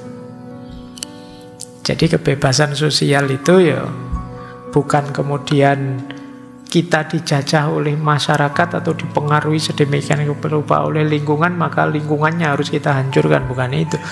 Masyarakat itu ya kita sendiri, lingkungan itu kan juga kita. Kita menganggap sekitar kita lingkungan, tapi bagi tetangga kita ya kitalah lingkungan itu. Jadi sebenarnya perbaikannya ada di diri kita sendiri. Oke. Baik, kita lanjutkan. Filosofi keenam tentang kebebasan. Kebebasan yang luar biasa ideal tadi di depan bermula dari keberanian untuk berpikir sendiri. Jadi kata beliau, seseorang harus mempertanyakan segalanya, meragukan segalanya, tidak sekedar menerima begitu saja apa yang diwariskan turun-menurun. Pikiran hanya bebas ketika kita tidak lagi terperangkap dalam perangkap waktu dan ide. Jadi menurut beliau, kita jangan pasif saja, jangan pasrah saja. Ayo kita otentik. Jadi diri kita sendiri, versi kita sendiri, itu yang disebut otentik. Selama ini kita hanya jadi objek ide, objek gagasan, objek pikiran. Sekarang ayo jadi subjek. Bukan berarti tidak peduli pikirannya orang lain, tidak belajar gagasannya orang lain. Seperti saya bilang tadi, pikiran gagasan dari orang lain itu bahan kita untuk refleksi, untuk merenung. Jadi yang pertama-tama memang diawali dari keberanian berpikir. Keberanian ya, bukan kenekatan. Dua hal yang berbeda. Berani itu berarti kamu bisa mengukur kapasitas kemampuanmu. Jadi kan kalau dalam ilmu akhlak itu levelnya antara minder, berani, dan nekat. Nah yang ideal itu yang berani. Kalau minder itu memang tidak percaya diri, tidak punya kapasitas. Kalau nekat itu tidak bisa mengukur diri. Nah maka berani. Untuk hal-hal yang memang terjangkau mampu kita pikirkan, ayo berpikir sendiri, apalagi tentang hidup kita. Jadi masa hidup-hidup kita juga punya pikiran, kita mewakilkan orang lain untuk berpikir. Sudahlah Pak, kalau untuk mikir-mikir itu berat, biar diwakili orang-orang saja. Masa kita begitu? Wong kita makhluk yang unik.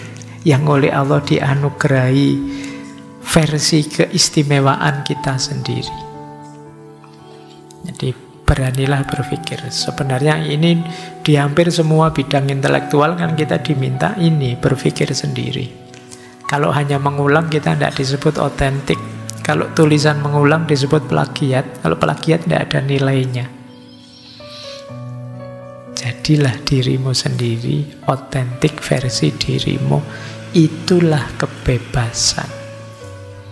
Kalau kalian ngakunya bebas tapi masih banyak tergantung, masih banyak terpengaruh ini itu, masih banyak dibelenggu oleh gagasan ini, kelompok ini, ideologi itu, dan lain sebagainya, ya sebenarnya kalian belum bebas.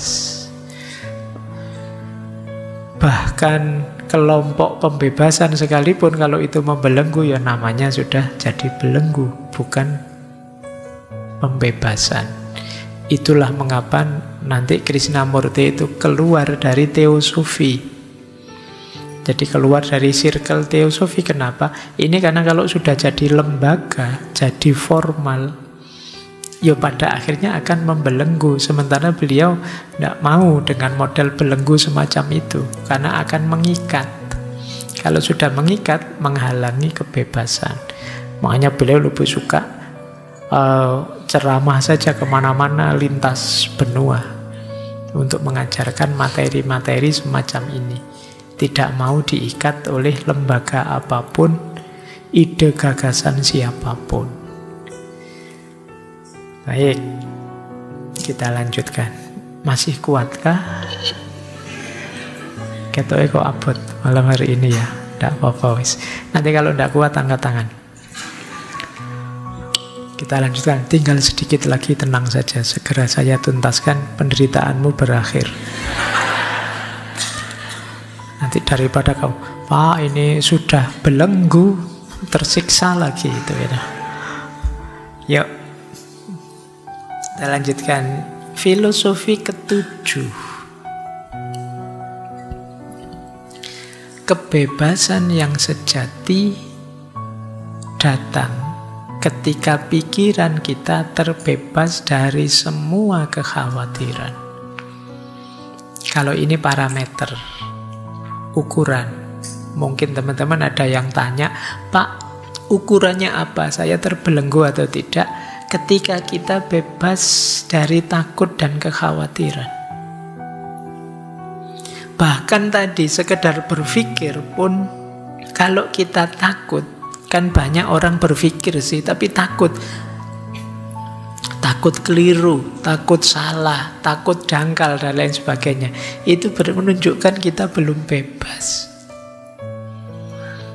Jadi kebebasan yang sejati, ya kita sudah tidak takut apa-apa.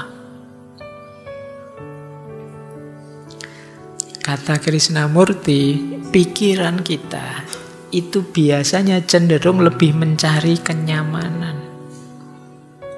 Sehingga sering mengeluarkan warning-warning yang menakutkan untuk biar kita tidak kehilangan kenyamanan.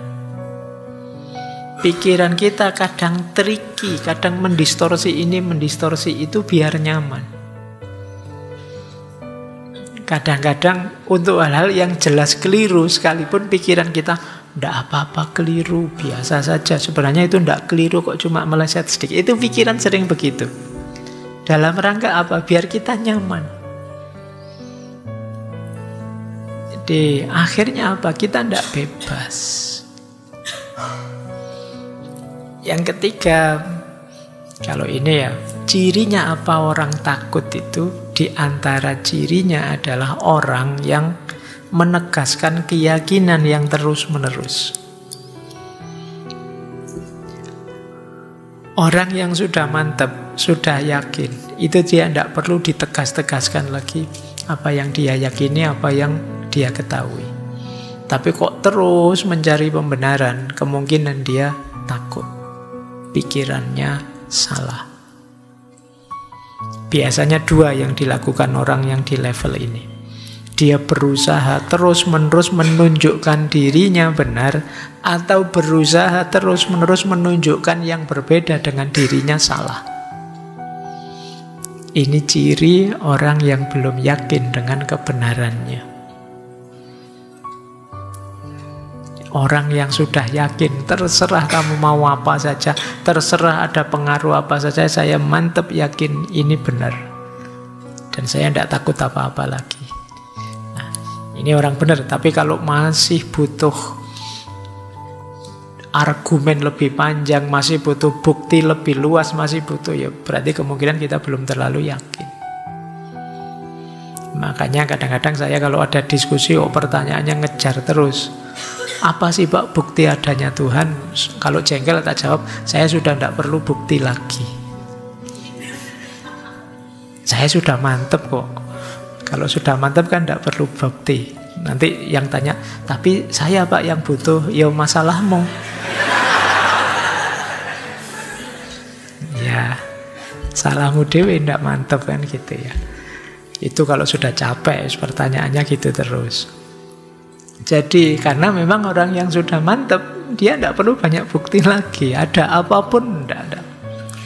Kadang-kadang kalau sudah tidak bisa lagi memperkuat bukti kebenarannya, dia akan mencari bukti bahwa yang lain salah.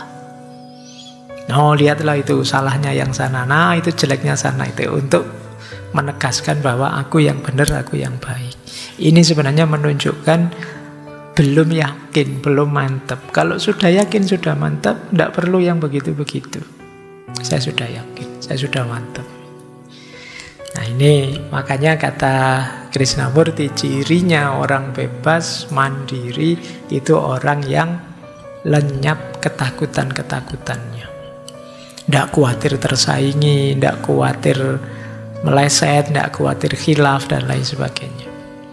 Saya sudah yakin dengan pikiran saya dan saya berani berpikir sendiri. Lanjut. Nah, ini yang hubungannya kebebasan dan cinta. Kalau ada kata-kata cinta kalian melek mesti. Sebagaimana banyak para spiritual yang lain, cinta tentu saja jadi konsep sentralnya. Jadi selain fitrah kebebasan, manusia juga punya fitrah cinta. Dan kebebasan dan cinta itu berjalan beriringan. Dua-duanya sudah ada, kualitas idealnya ada dalam diri kita. Kata Krishnamurti, cinta itu bukan reaksi.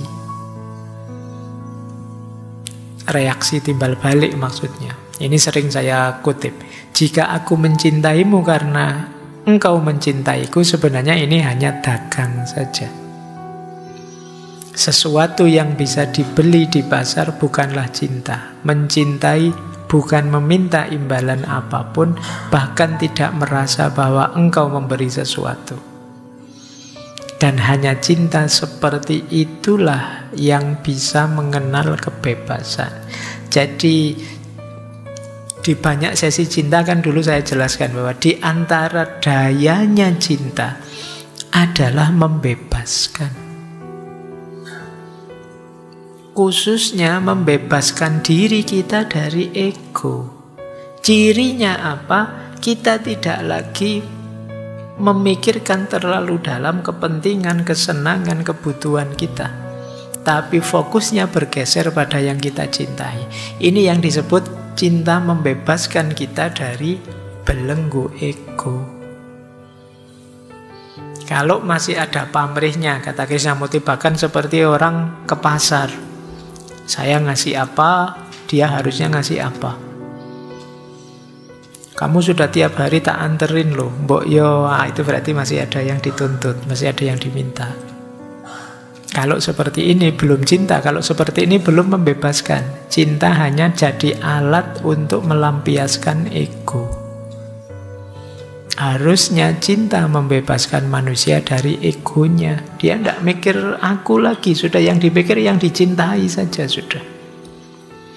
Loh kalau begitu orang yang mencintai itu tidak peduli dirinya Pak, tidak makan, tidak mandi, tidak apa. Tidak, justru orang yang mencintai itu akan sangat peduli dengan dirinya, biar dirinya tambah hebat, tambah berkualitas. Kalau saya tambah hebat, tambah berkualitas, aku bisa memberi yang lebih baik pada yang aku cintai.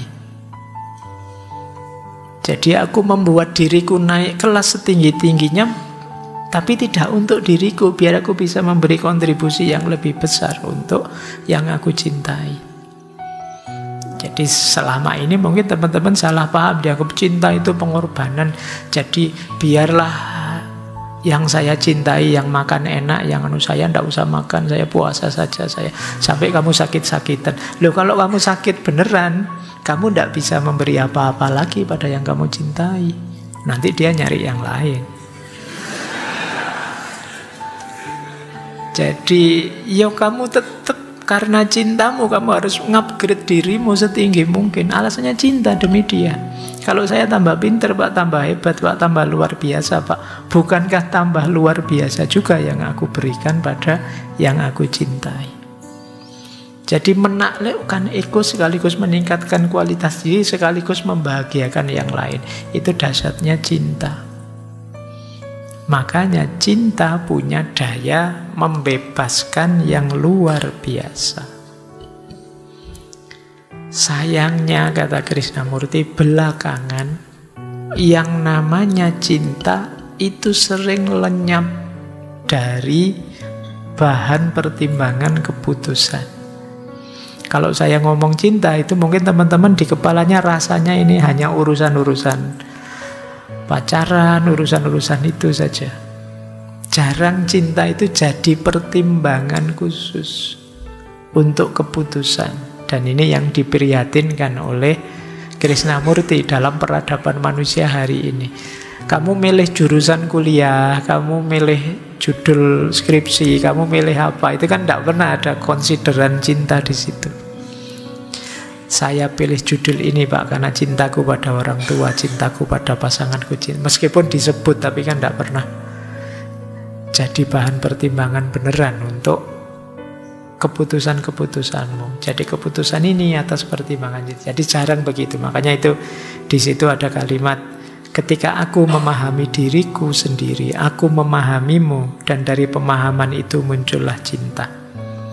Ketika cinta hilang, ada kekurangan kasih sayang, kekurangan kehangatan dalam hubungan. Dan karena kita kekurangan cinta, ya kelembutan itu, kemurah hatian itu, dan belas kasihan itu dalam hubungan hilang.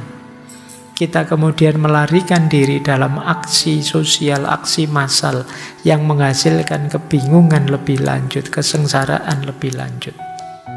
Kita penuhi hati kita dengan beragam pola untuk reformasi dunia dan tidak melirik sedikit pun satu faktor penting penyelesai itu, yaitu cinta. Ada banyak pola-pola menyelesaikan masalah, tapi kita jarang melirik cinta, padahal cinta adalah kunci sekaligus hakikatnya adalah kebebasan. Jadi ada banyak ya, ada berapa tadi, sebenarnya tidak 10, 8, ini 7, ini 8, ada 8 filosofi cinta. Nah, kalau tadi di bagian awal, ini di bagian paling akhir dari buku Freedom from the Now. Tadi malam hujan telah turun dengan lebatnya dan kini mulai cerah. Hari ini baru dan segar. Marilah kita menyongsong hari yang segar itu, seakan-akan ia satu-satunya hari yang ada. Marilah kita memulai perjalanan kita bersama dengan meninggalkan semua kenangan hari kemarin dan mulai memahami diri kita sendiri untuk pertama kalinya. Jadi freedom from the noun berarti membuka pintu untuk kita menikmati, mensyukuri hidup kita sekarang, hari ini dan saat ini. Kita lepaskan beban-beban yang tidak seharusnya ada di pikiran kita. Nah, mari kita lahir kembali. Ini dalam tanda petik ya. Karena kadang-kadang saya ditanya, Pak, reinkarnasi itu ada atau enggak? Sulit jawabnya, tapi mari kita melahirkan diri kita sendiri terus-menerus. Mari jadi manusia yang baru terus-menerus. Saya sekarang, Pak, bukan yang dulu lagi. Dulu cengeng, sekarang saya lebih tegar. Dulu saya agak minder, sekarang saya lebih percaya diri. Ini bahasa saya, kita lahir jadi manusia yang baru, yang terus-menerus. Sehingga kita bisa mensyukuri setiap momen hidup kita. Jadi dari alhamdulillah ke alhamdulillah terus-menerus. Inilah nanti yang membuat kita bahagia. Kita ketemu hakikatnya manusia. Kita ketemu betapa maha kuasanya Allah yang menganugerahkan kebebasan kepada kita, yang jadi jalan kita untuk bahagia, yang melepaskan kita dari banyak belenggu-belenggu yang tidak perlu dan tidak penting tadi.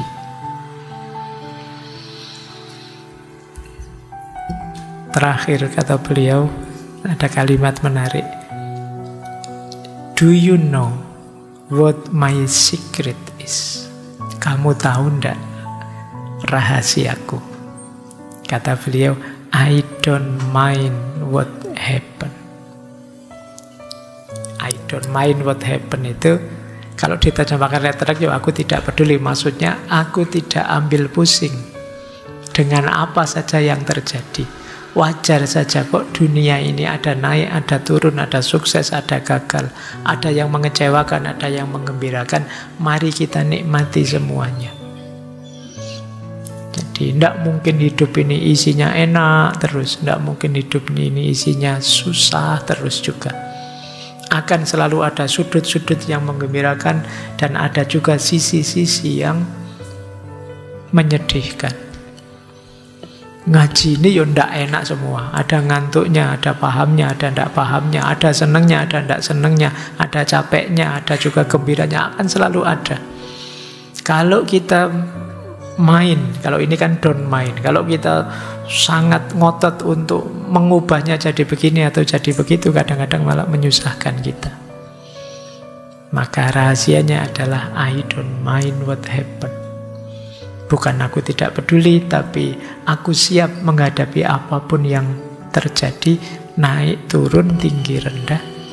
Semuanya aku nikmati versi diriku saat ini, hari ini, seperti ini. Seperti kata-kata dari Ki Ageng Suryo Mentaram tadi yang sedikit saya singgung, saiki ning kene ngene aku gelem. Sekarang di sini seperti ini aku mau. Jadi sekarang di masjid ini ngaji seperti ini, meskipun capek, ngantuk, ndak paham, tetap aku mau. Nah, kalian menghadapi apapun boleh pakai kalimat ini biar lebih mudah bahagia. Sekarang di kampus ini, saat ini nilaiku jatuh, tapi ya aku mau, ndak apa-apa. Kenyataannya begitu, mau apa? Nah, ini kalau kalian bisa menerapkan rumus ini, kemungkinan kalian lebih bisa bahagia. Kalau kalian bisa merasakan kebahagiaan, pasti efeknya adalah kalian bersyukur. Kalau kalian sudah bersyukur, insya Allah hidupmu akan terupgrade lebih tinggi, karena janjinya Allah, la in syakartum la azidannakum. Carilah jalan yang membuat kalian bisa bersyukur, biar hidupmu semakin meningkat.